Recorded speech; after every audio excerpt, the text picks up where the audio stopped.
Halo, Assalamualaikum warahmatullahi wabarakatuh. Perkenalkan, nama saya Ulanda Mahfuda, NIM 240302015 dari Program Studi Pendidikan Guru Sekolah Dasar, Fakultas Keguruan dan Ilmu Pendidikan di Universitas Muhammadiyah AR Fahrudin. Di sini saya akan menjelaskan materi mengenai mata kuliah belajar dan pembelajaran dosen pengampu Ibu Ilpi Intansari MPD. Judul materi yang akan saya bahas yaitu teori konstruktivistik dalam pembelajaran SD. Nah, jadi di sini teori konstruktivistik adalah teori pembelajaran yang menekankan bahwa peserta didik itu secara aktif membangun pemahaman mereka sendiri melalui pengalaman dan interaksi, bukan hanya menerima informasi secara pasif. Di sini ada tokoh teori konstruktivistik, salah satunya yaitu Jean Piaget. Jadi Piaget ini terkenal dengan tokoh konstruktivistik utama. Jadi teori Piaget ini mengasumsikan bahwa anak-anak harus menggunakan konsep mereka pada dunia untuk memahaminya. Teori konstruktivistik ini menurut pandangan Piaget ini menegaskan bahwa pengetahuan tidak berasal dari lingkungan sosial dan lebih menekankan pada aktivitas belajar yang ditentukan oleh pembelajaran dan berorientasi pada penemuan sendiri. Prinsip-prinsip utama dari tokoh teori konstruktivistik Jean Piaget itu yang pertama ada skema. Jadi di sini skema itu merupakan bagian struktur kognitif atau konsep mental ya, yang digunakan individu itu untuk mengorganisir dan memahami informasi baru. Dan yang kedua yaitu ada asimilasi. Di sini asimilasi itu merupakan proses di mana individu mengintegrasikan informasi baru ke dalam skema yang sudah ada.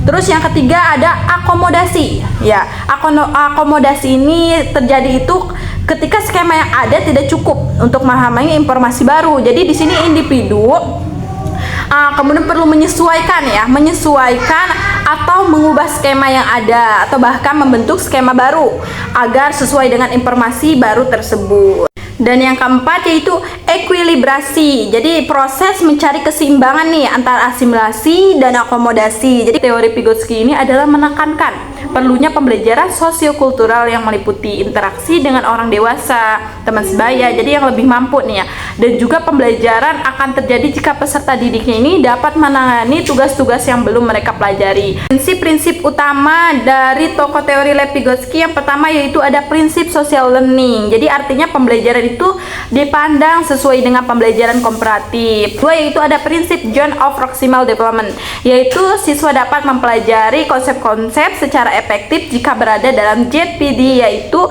jika konsep-konsep tersebut itu tingkat kerumitannya masih berada dalam jangkauan mereka.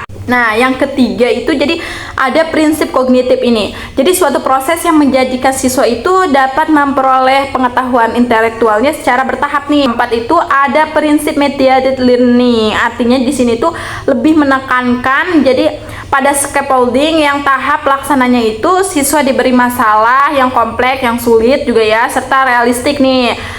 Bagaimana sih implikasinya teori konstruktivistik dalam pembelajaran di sekolah dasar?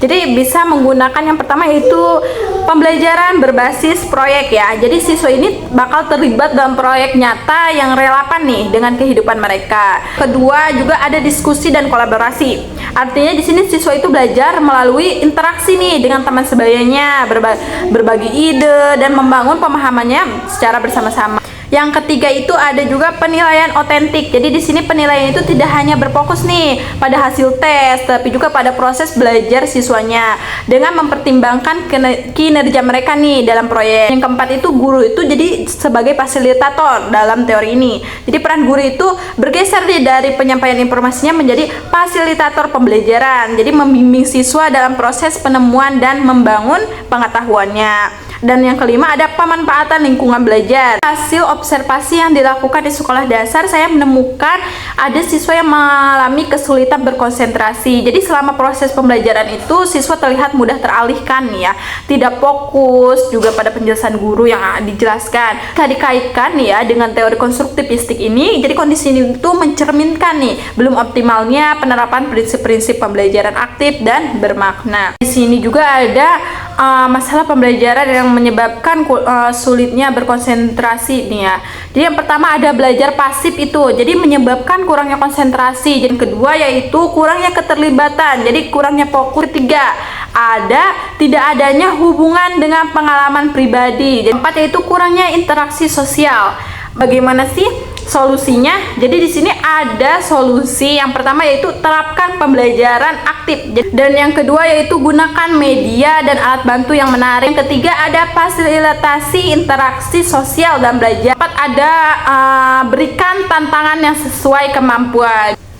Teori konstruktivistik ini relevan untuk mengatasi masalah pembelajaran tadi kurangnya konsentrasi, yaitu karena satu, belajar harus aktif dan bermakna. Yang kedua, jadi ada siswa terlibat secara emosional dan kognitif. Yang ketiga yaitu mendukung kolaborasi dan interaksi sosial. Empat itu mencegah kebosanan dengan variasi aktivitas pendekatan konstruktivistik. Ada strategi pembelajaran konstruktivistik. Yang pertama ada discovery learning, jadi belajar penemuan.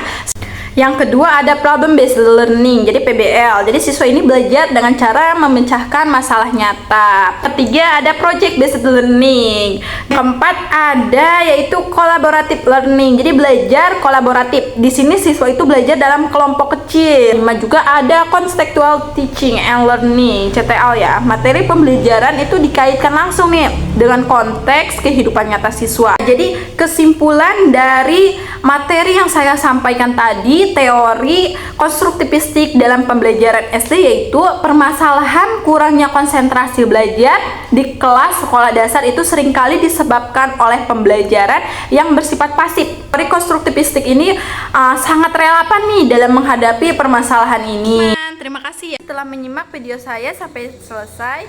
Kurang lebihnya saya mohon maaf. Wassalamualaikum warahmatullahi wabarakatuh.